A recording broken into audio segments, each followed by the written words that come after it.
All right, good evening. Welcome and thank you for joining us tonight. We're going to begin this evening's program, and I'm going to welcome up our current Student Society Chapter President, Jason Santongo, to be able to give remarks on behalf of the school and behalf of our program to start tonight's evening. Good evening, everyone, and welcome to the 41st Annual John W. Webb Lecture Award Ceremony. My name is Jason Santongo, and I currently serve as the president of the Northeastern University School of Pharmacy and Pharmaceutical Sciences Student Chapter of ASHP. It is my pleasure to welcome Dr. Carmen Shepa, Dean of the Bouvé College of Health Sciences, to provide a welcome to the college.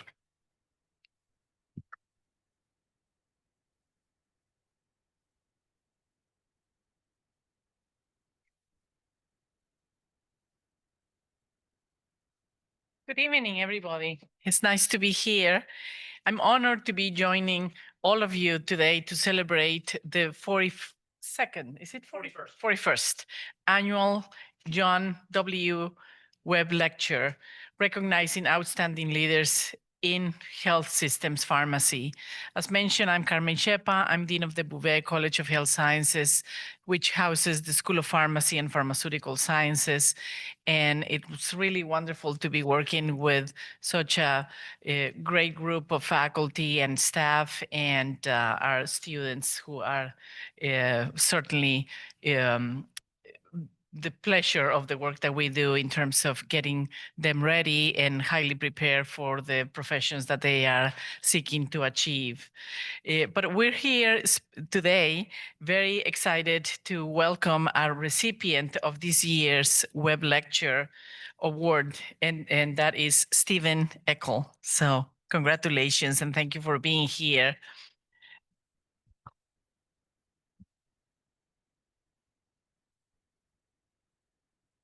Dr. Eckel is the Associate Dean for Global Engagement at the UNC Eshelman School of Pharmacy. And I'm being told that I am wearing the colors of the school. So I did not realize that, but I'm glad that I am. He's also an associate professor in the Division of Practice, Advancement, and Clinical Education, PACE. In addition, he is director of the 2-year Master of Science in Pharmaceutical Sciences with a specialization in Health Systems Pharmacy Administration.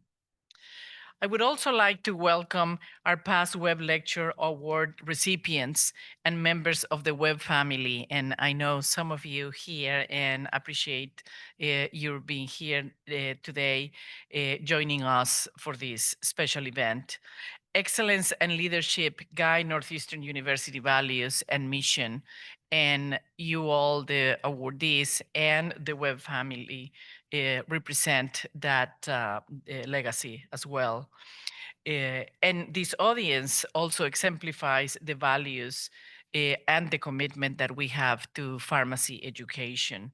So thank you again for being here today, and you are definitely in for a special lecture.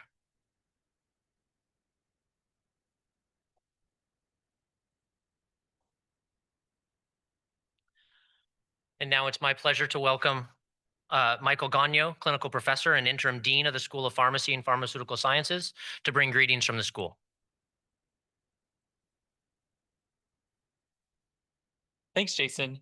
And thank you, Carmen. It's my pleasure to welcome everyone on behalf of the school here to pay tribute to Dr. Eckel for his excellence in pharmacy education, practice, leadership, and given his wide-ranging activities, including as an innovator, as an entrepreneur, it's no surprise that he's been recognized as the 2025 John W. Webb Lecture Award recipient.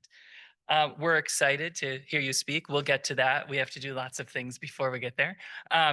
But to provide a little bit of history for those of you that don't know, this award was established in 1985 by Mr. William Gouveia and Dr. Gerald Schumacher as the John W. Webb Visiting Professorship in Hospital Pharmacy by the Northeastern University College of Pharmacy and Allied Health Professions, to acknowledge the achievements of John W. Webb, who was the long-term director of pharmacy at Massachusetts General Hospital and a prominent leader in patient-oriented pharmacy practice.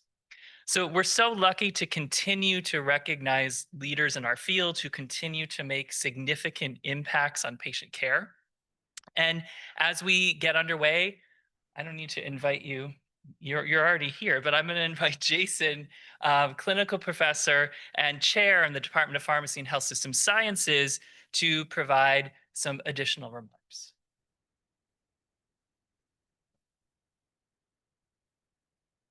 Thank you, Mike and Carmen. Through the award's 41-year history, we've had the privilege of recognizing pharmacy's outstanding leaders that have shaped our profession. The names of all the previous awardees are listed in the program booklet, and we're honored to have a very large contingent of Webb Lecture Award recipients, as they've affectionately been known to call themselves as Webbies, in attendance with us today. In addition, we welcome this year's award recipient, Dr. Stephen F. Eckel, who is joined by his family, including his wife, Bettina Eckel, his son, Peter Eckel, his parents, Dr. Fred and Peggy Eckel, and his sister, Sarah Myatt. There are a number of people who could not attend tonight, and they have sent their strong support and encouragement for Dr. Eckel, and those include past recipients such as current CEO of ASHP, Paul Abramowitz, Roger Anderson, Charles Daniels, Richard De Leon, James Jorgensen, Patricia Keenley, William Smith, Tom Tilkey, Carol Wallenberg, William Zelmer, and David Zills. They all reached out independently and separately to really pass on their congratulations and support for you.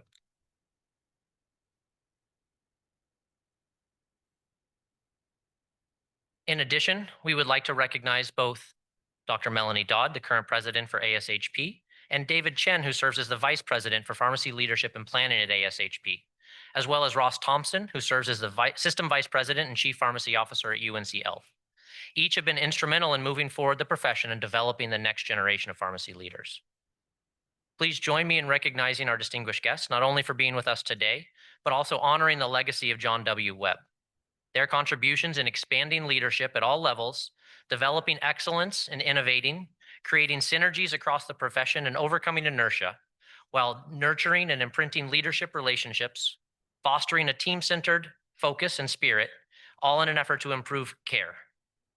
And if those words don't mean much to you now, they should, and I encourage you to read those lectures from our past award recipients you'll hear a little bit more from later. As you heard, we're also very happy to have members of the Webb family joining us again this year. Tom Webb has been instrumental in guiding this program for the past few years, and he does so with his own training and expertise as the pharmacy manager at MGH. And he also helps to maintain the legacy of his grandfather, this program's namesake. Additionally, I'd like to recognize the continued support and leadership from our MSHP colleagues, including President Alex Wilcoxy and President-elect Paul Baker. We're very grateful for your and the Society's continued support. And finally, I wish to thank Allison Belcher, Victoria Holmes, and Karen Stanley. They have been in the background ensuring everything runs as smoothly as it has today. And without their time, their efforts, and dedication to this program, it would not have been as seamless as possible. And additionally, I want to recognize Professor Emeritus Jack Reynolds, who served as the champion for this program for many years, served as my own mentor in taking over this program on behalf of the school. And I just want to thank you, and I'm so appreciative for all of your support. And I'm honored to welcome President Melanie Dodd, President of ASHP, to bring greetings from the Society.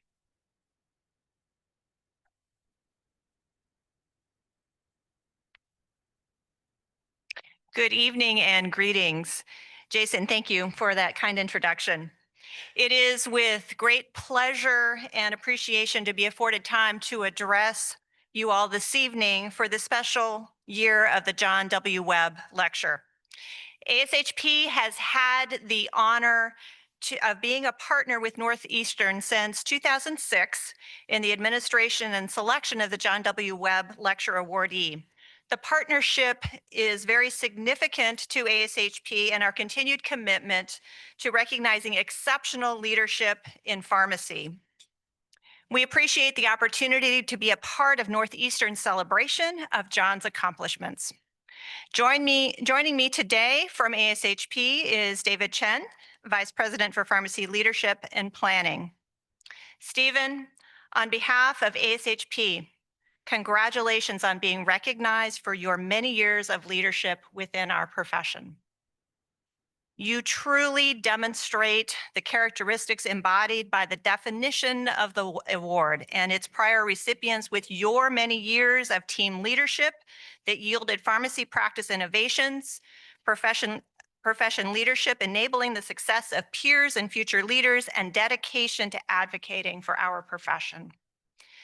Thoughtful, focused, evidence-based leadership is critical to delivering high-quality patient care.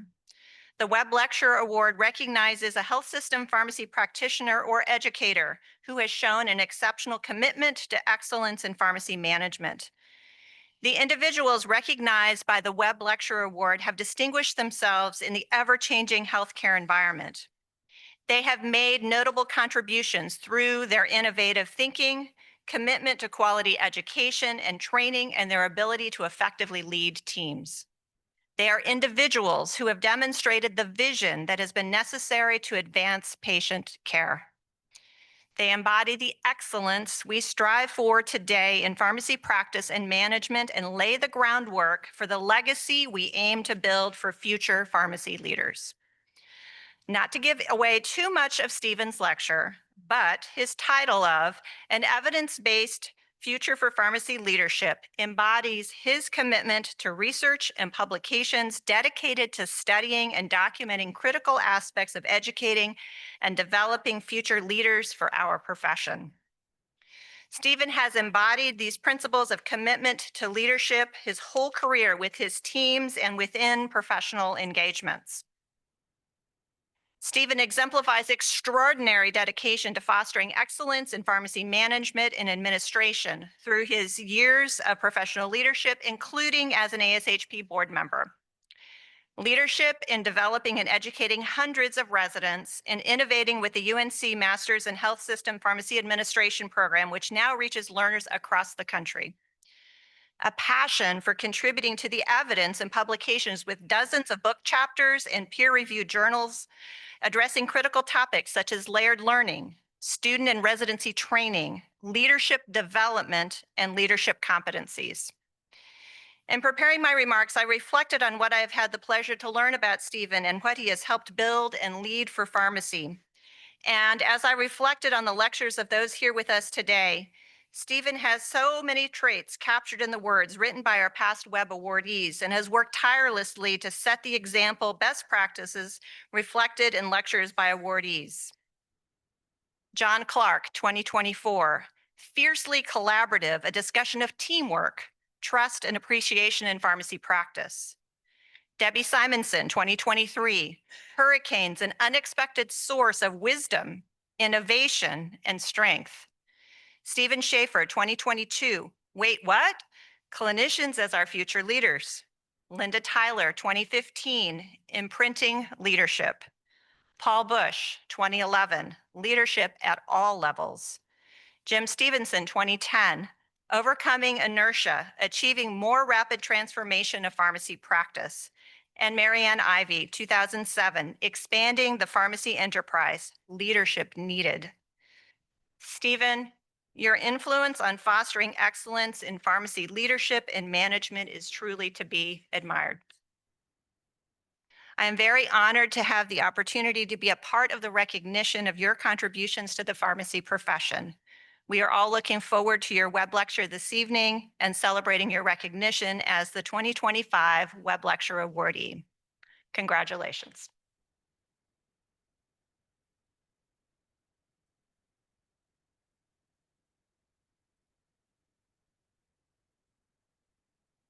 Thank you, Melanie. Thank you, David. And again, thank you to ASHP for the longstanding support and partnership. And now a few brief words about John W. Webb. Mr. Webb was a prominent practitioner, educator, practice innovator, and leader, as you had previously heard. He was the founding director of the program in hospital pharmacy at Northeastern and was noted to have planted the seeds of advancing infusion technology, medication delivery systems, pharmacy practice models, and genuinely caring for patients as early as the 1960s, placing him at the forefront of these fields. It was also said that his management style, and I'm quoting, wasn't the norm. And he recognized abilities in people and worked to develop them through unconditional and long-standing mentorship. In recognition of these traditions of excellence, it's my pleasure to introduce our John W. Webb Lecture Award recipient for 2025, Dr. Stephen Eckel.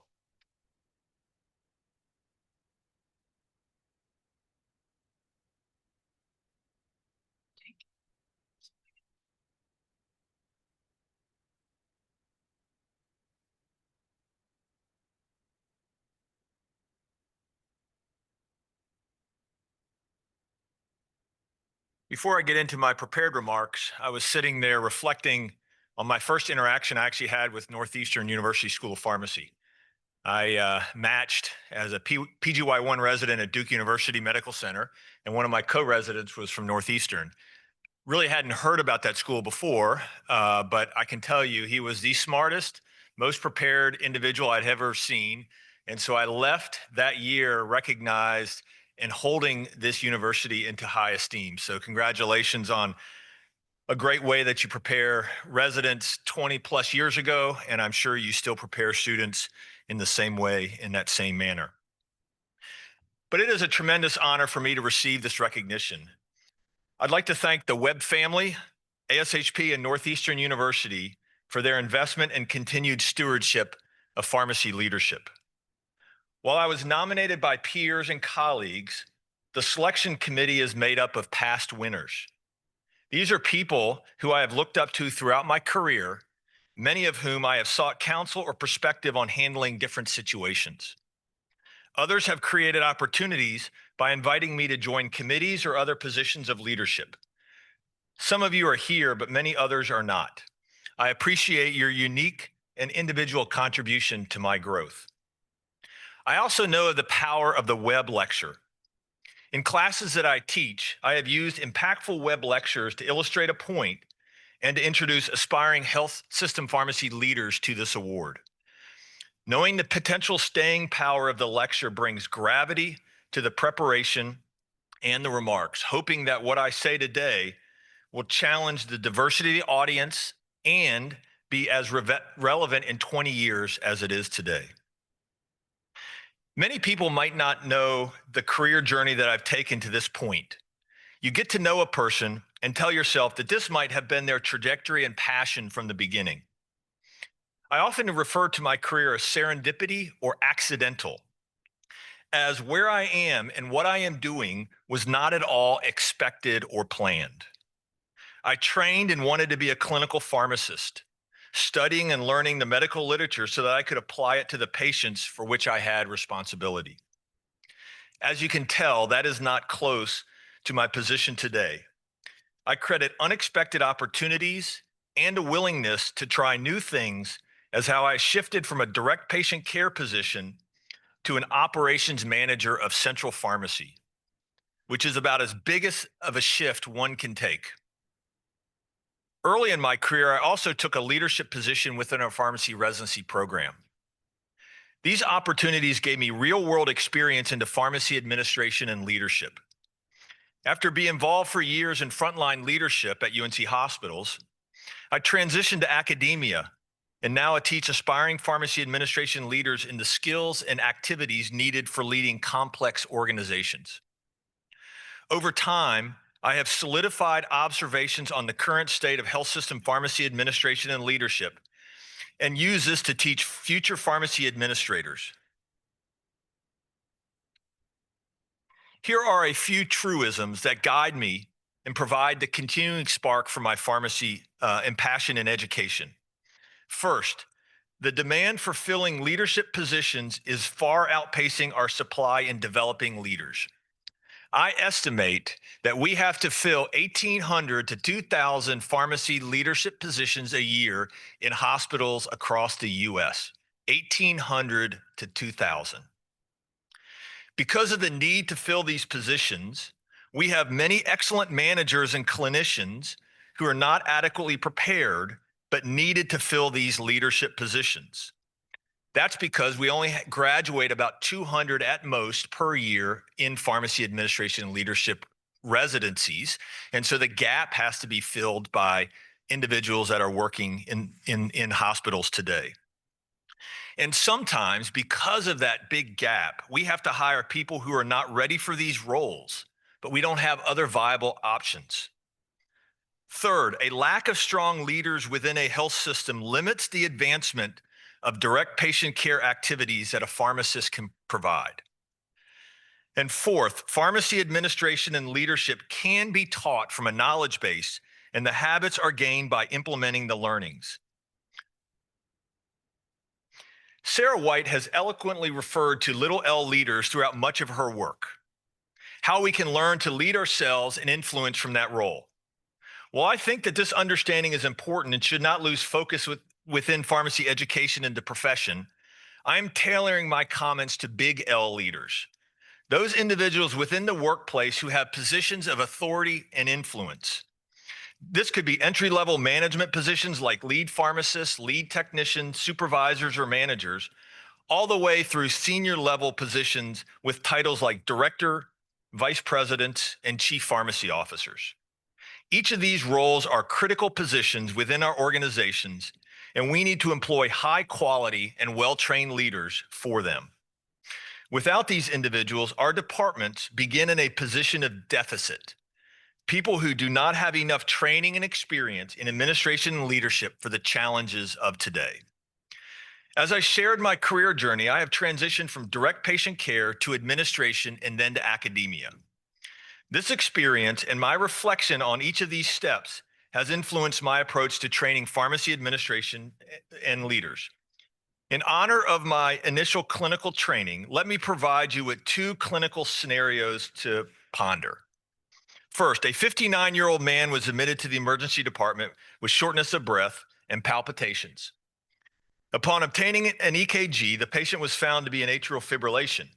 Anticoagulation is being initiated, and as a pharmacist, you were asked whether a DOAC or warfarin should be initiated. Some of you, hopefully the PGY1 residents and PGY2 residents in here, know the answer and feel very comfortable with it. But some of you, like me, might not be sure what the answer is, but we would know an approach to finding the answer. We would conduct a literature search, identifying studies that would suggest that in this clinical situation, based upon the preponderance of evidence, a DOAC is preferred. Here's another case. A 73-year-old female has type 2 diabetes and cardiovascular disease. She has previously been on metformin for her diabetes, but her hemoglobin A1C remains above goal. The physician at her clinic asked what therapy you would recommend to assist with controlling her diabetes and reducing the risk of cardiovascular events. If you didn't know the answer from experience, you would conduct a literature search, and in so doing, you would identify that an SGLT2 not only lowers A1C, but also reduces cardiovascular events. These scenarios happen frequently within the patient care areas and clinics we have oversight to. And I am sure our clinicians have a similar approach in using the literature to inform their answers. This approach has a term we are all familiar with, evidence-based medicine. By definition, evidence-based medicine is the use of scientific evidence to aid in the care of patients. Factoring into the decision should be patient preference and their personal values balanced with the clinician's experience. If one uses evidence-based medicine in determining the recommended therapy, the patient should have optimal outcomes and improved quality of life. In the two case scenarios I gave you, applying evidence from the latest clinical trials provided the preferred medication for the patient. The results from well-constructed, multi-center clinical trials guides the treatment options, not the physician's clinical experience or observations from other colleagues. The reason why evidence-based medicine has been such a focus is that its use has been shown to improve patient outcomes. Unfortunately, the data surrounding the uptake and subsequent use of evidence-based medicine is not so positive. Data shows that it takes 17 years from research to impact clinical practice, and only 1 in 5 evidence-based interventions end up being utilized in the care of patients. We should demand that the best treatment is used for ourselves, our loved ones, or anyone being treated within one of our facilities. This is the approach we use when selecting products for our formulary, identifying those which have evidence of benefit. Without using a rigorous approach in medication selection, care will be suboptimal and patients will be exposed to unnecessary treatments. This is why our academic and residency accreditation guidelines are focused on teaching methods to identify the latest evidence and how to apply it to practice. Hospitals organize journal clubs, case presentations, and therapeutic talks to ensure clinicians are aware of the data. They want to make sure the clinicians know the evidence so they can apply it to practice. To actively practice evidence-based medicine, the following principles must be present. Scientific evidence that attempts to answer practice questions and identify new knowledge. Interested individuals who read the literature to know more and engage with others about its application. People who apply this literature to practice and attempt to utilize evidence-based medicine in their approach to treating patients. I think we all understand evidence-based medicine because it is a well-described activity and we were all trained in it. However, if I change the term to be evidence-based management or evidence-based leadership, what are your first impressions of this concept? Some of you might quickly agree that we should be doing this within our organizations. Others of you might disagree, arguing that we do not have the literature base that is like the clinical domains. Additional people might argue that leadership is more of a soft skill. Every situation is different, and personal experience is the best teacher. Or some of you might say, this is a great idea, but don't have the time to read the literature, let alone apply it. Clayton Christensen, a Harvard Business School professor that I have significantly admired and read most of his work, calls management the noblest of all professions if it's practiced well. Think about that. What we do in each of our organizations as big L leaders every day is practice the noblest of all professions.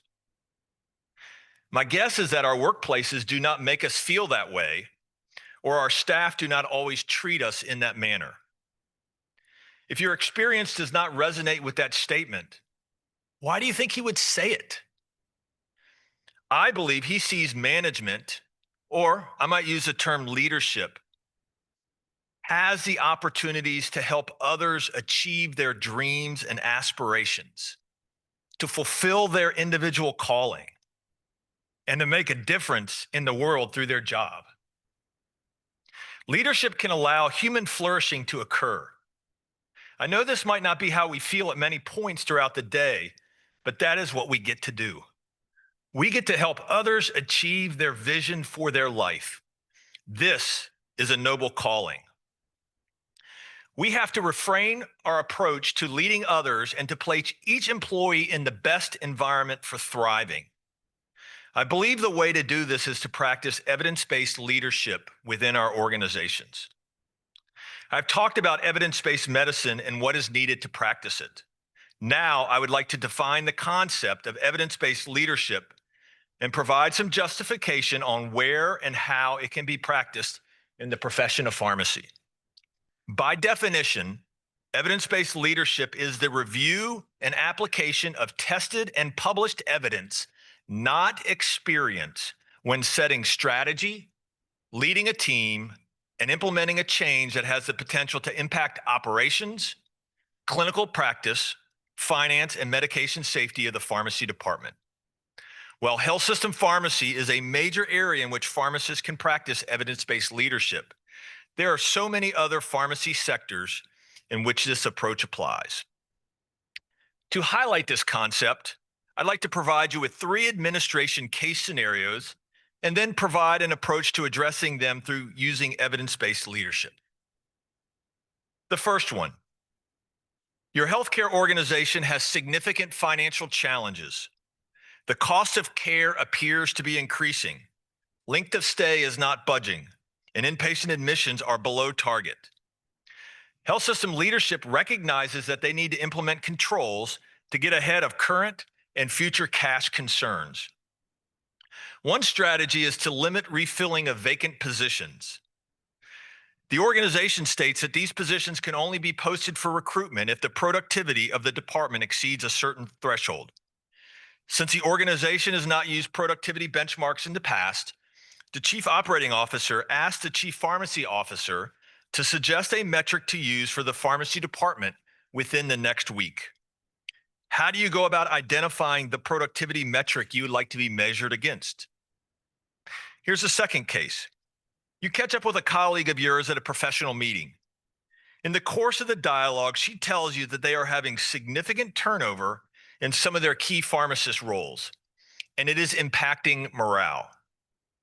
The director asks a question to your colleague on whether they should relook at their pharmacy practice model with the goal of improving employee engagement and reducing turnover. Your colleague wants to know your thoughts on how to best answer the director. What approach would you use to formulate an answer? In the third case, you have a new chief pharmacy officer in your health system who is hired from outside the hospital setting and has limited recent health system experience. He just attended a conference where he learned about the benefits of Check Tech. Knowing it is legal within your state, he wants to know why your organization has not implemented it, since it could significantly decrease the cost to dispense a medication and redeploy pharmacist time elsewhere. How do you respond with the reasons you have not piloted or implemented Check Tech within your department, since state law allows it? I am guessing that each of these scenarios were recent discussions within your department, since they are perennial issues.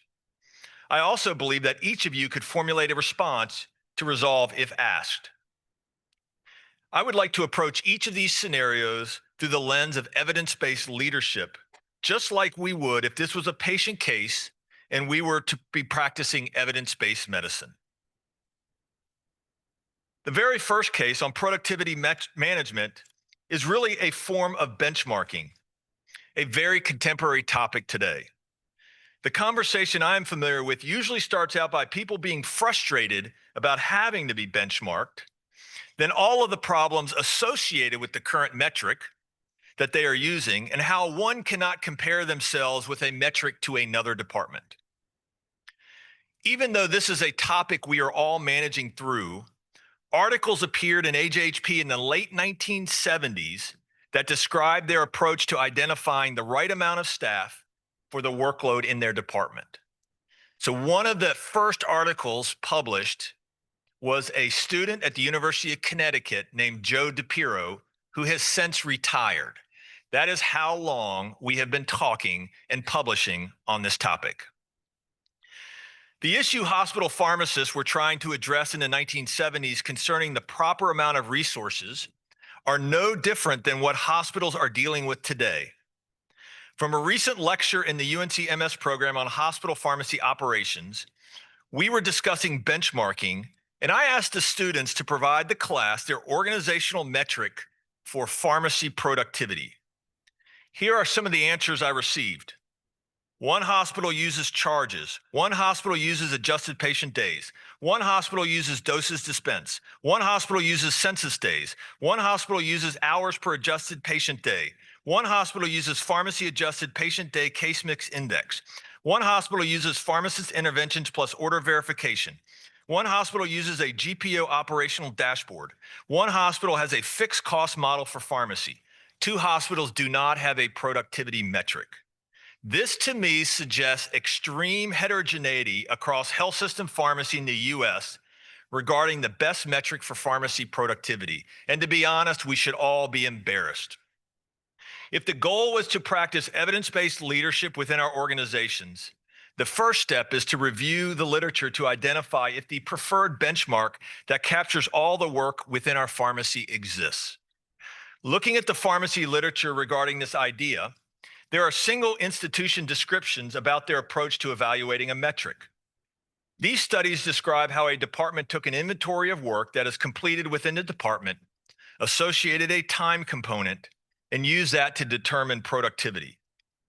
This is like a case study in the biomedical literature, which is interesting and helpful, but should lead us to a larger study.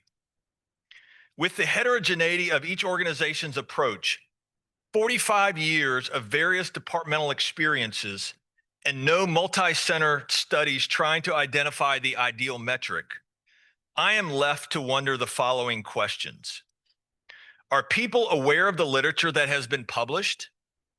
If so, why are they not applying it as opposed to continuing to publish single center experiences?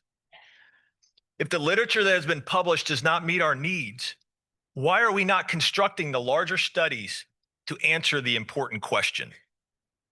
And if some metrics are truly better than others, why are there no larger studies that attempts to identify the best metric to use and then try to standardize our profession on one? As stated, this has been discussed throughout my career, and I do not think we are anywhere closer to identifying the optimal productivity metric for health system pharmacy.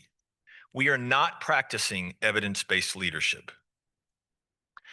In the second case concerning the practice model, I have observed and participated in passionate discussions on the benefit of a specialist model, a decentralized model, and an integrated model. I have always found this conversation to be a little misplaced. Instead of focusing on the structure, I believe we should evaluate the outcomes we are trying to achieve with the practice model. What outcomes from our practice model is most important? Is it financial, operational, clinical, quality, or safety?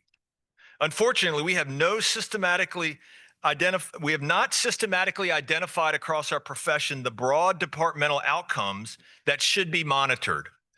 But if we had these in place, we could identify the optimal practice model. Published studies do exist that have evaluated the impact of practice model changes on different outcomes, but they are single center evaluations without additional testing of underlying hypotheses. While looking within our professional literature is the first step, do we routinely conduct environmental scanning outside of pharmacy and maybe even healthcare to see what has been tested and the conclusions that came from the analysis? There is a significant amount of leadership and administrative literature that exists in which we can use and adapt as we make structural decisions within health system pharmacy. For example, there is a large study from the automotive industry that found that cars were made cheaper and better when the company focused on teams, training, and job rotation, as opposed to title and status differences. This is an interesting conclusion. If one focuses on job rotation so that people are adept at numerous functions, the product is cheaper and of higher quality.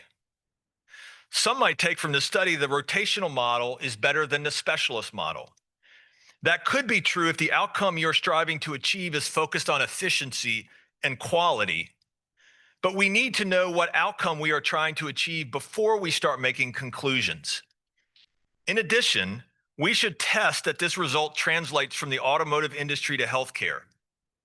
If we utilize evidence-based leadership as we approach establishing the optimal practice model, we would identify the outcomes we would want to achieve. We would evaluate the literature to see if there were studies testing against that outcome. We would pilot one option and then monitor to evaluate if the outcomes were achieved. In the third case, the pharmacy literature is replete with comparisons of tech check tech against pharmacist check tech. The results show that tech check tech is as good, if not better, than a pharmacist in the checking process. These studies first started appearing in the 1980s, yet the adoption across our profession is still limited. I would like to assess from a financial lens the impact of adopting one model over another. Let's say your department dispenses 500,000 doses per month from an automated dispensing machine. So you need to fill 500,000 medications per month in the automated dispensing machine. While this standard metric has not been published, let us estimate that it takes half a second to check each dose. This ends up being about 70 hours per month or 2.25 hours per day.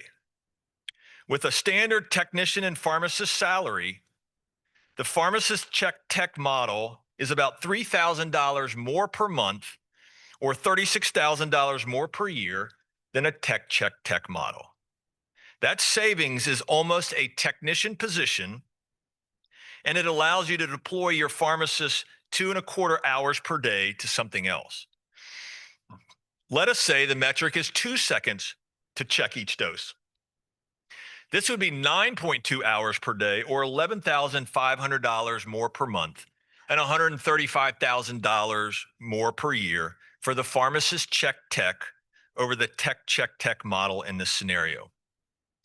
While I'm aware of all the points about implementation surrounding this topic, when I view the situation through the lens of evidence-based leadership, I observe a scenario where pharmacy leaders are aware of the literature, but the impact is not compelling enough to elicit change.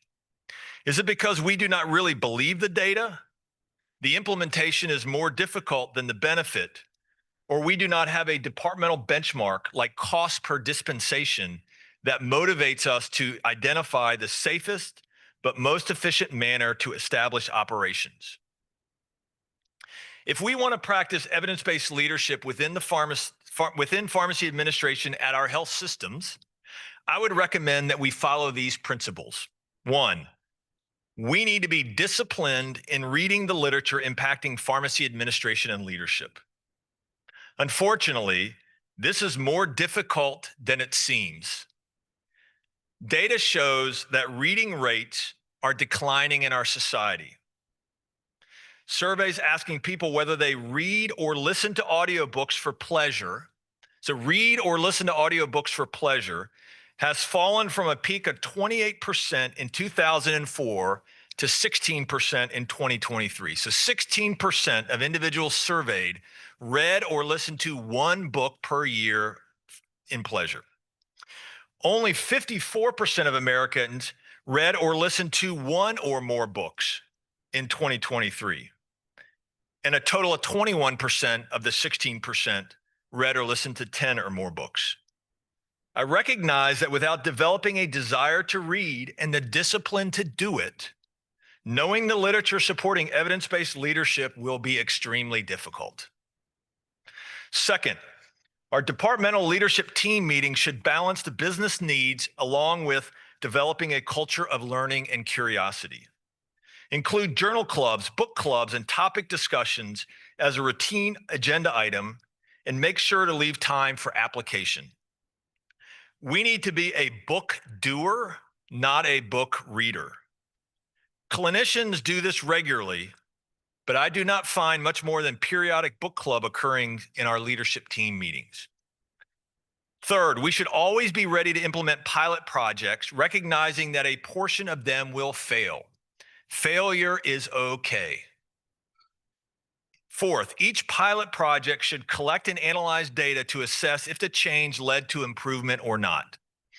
If improved, one should move to full-scale implementation.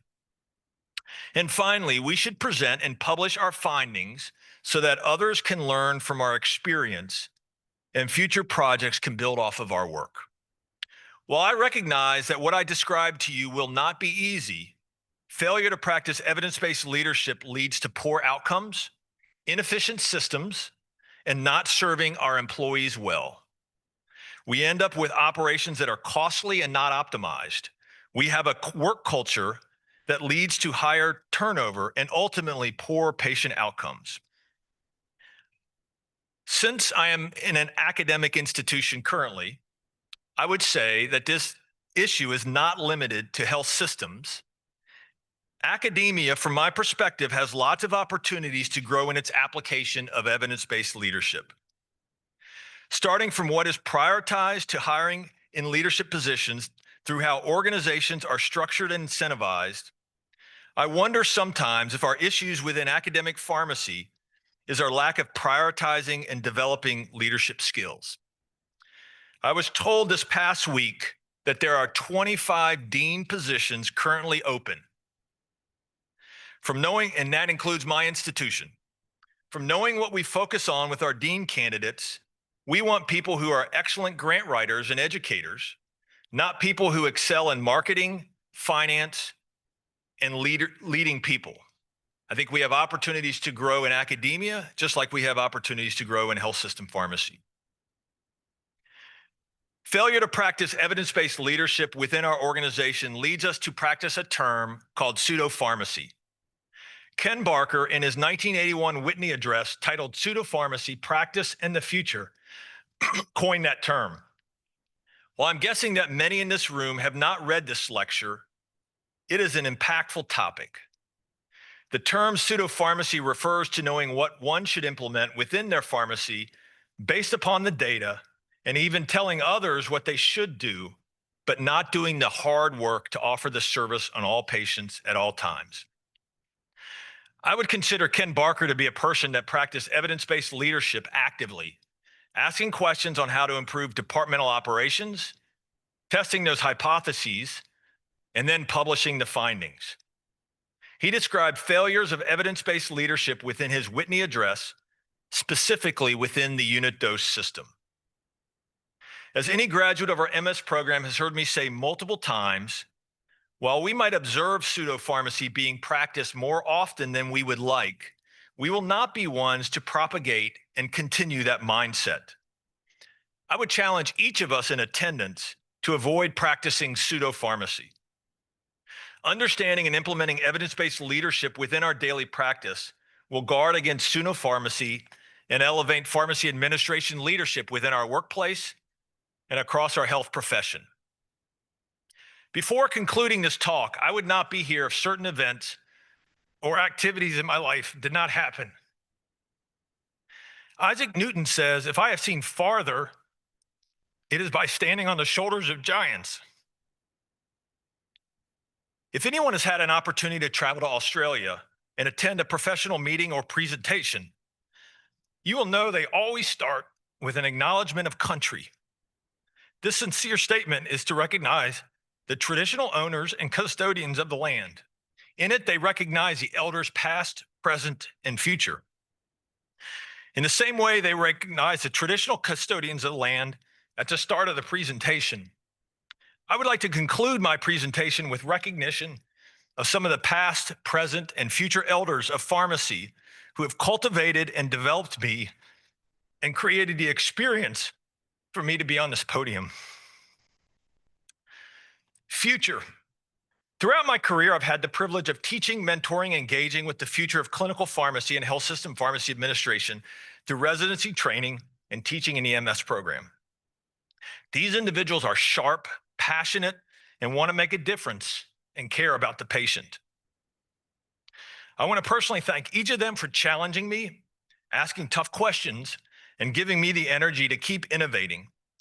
While I still might ask you questions when I attend your presentation, please know that I'm proud of you. I will be rooting for your success. I don't want you to practice pseudo-pharmacy, and you will always be a Tar Heel.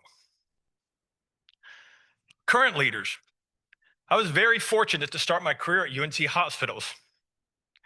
The day I interviewed there for my first job out of residency, Raul Daniels was also there interviewing for a leadership position. We met in the lobby of the pharmacy administration suite and soon thereafter started working together. Ross Thompson was hired a few years later, along with Bob Granko and Scott Savage. During our time together, we challenged each other to practice evidence-based leadership at UNC Medical Center. We pushed the boundaries on what could be accomplished within a pharmacy department, and I look back at pride on what we were able to accomplish. Thanks for sharpening the saw and making me strive for excellence in every endeavor. We have shared many good laughs together, and I hope there are many more.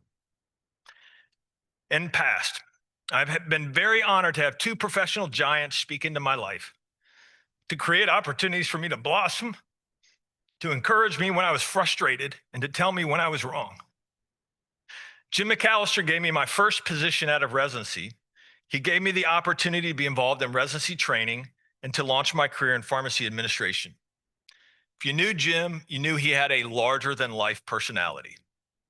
This led to many experiences over the years and usually leads to good laughs. As I reminisce with others that were there, I miss our discussions and want to thank him for launching my career and giving me the professional opportunities that propelled me to be where I am. The other professional giant is my father. He exposed me to pharmacy by introducing me to people like Cliff Lachelet, Paul Parker, Ken Barker, and Joe Otis, among many professional icons. He was always willing to share with me the history of hospital pharmacy, things like reasons for why we have a formulary, how the unit dose method came to be, why we have pharmacy-controlled IV admixture services, among many of the events that form the basis of the practice today. These conversations have given me a framework that drive how I approach practice. Finally, my wife, Bettina, has had to endure many of my crazy ideas. She has had to fill in with our two boys, David and Peter, when I was not there. She has also had to endure backpacking, canoe, and bike trips all over North Carolina, things she did not expect when she said, "I do." To sum this all up, I challenge each of you to not practice pseudo-pharmacy within your departments. This can best be accomplished by embracing the principles of evidence-based leadership within your own approach to professional development and by establishing the practice within your department. Holding to this framework will ensure that we lead our staff appropriately and focus our operations to ensure that we consistently provide optimal and efficient patient care on every patient on every day. Our patients deserve no less. Thank you very much.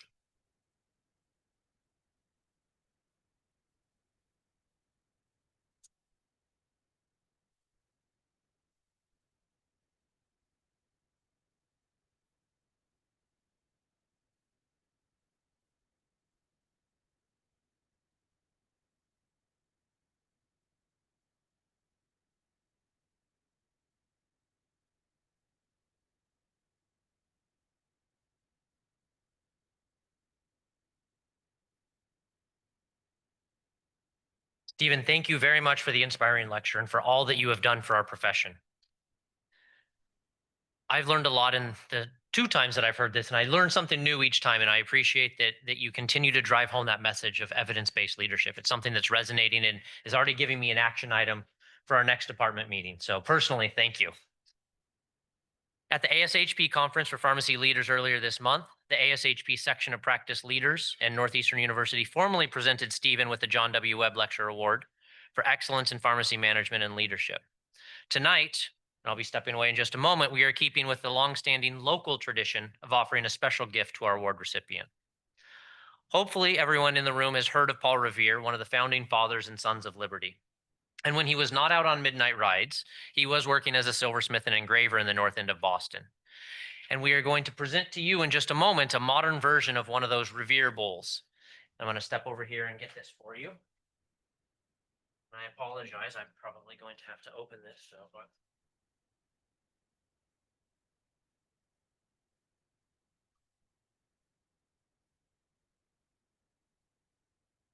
Stephen, if you'll join me back up here, I'm going to present to you. And what you'll be able to read here is it says Stephen F. Eckel, the John W. Webb Lecture Award, Northeastern University, School of Pharmacy and Pharmaceutical Sciences, October 27th, 2025. Once again, thank you and congratulations.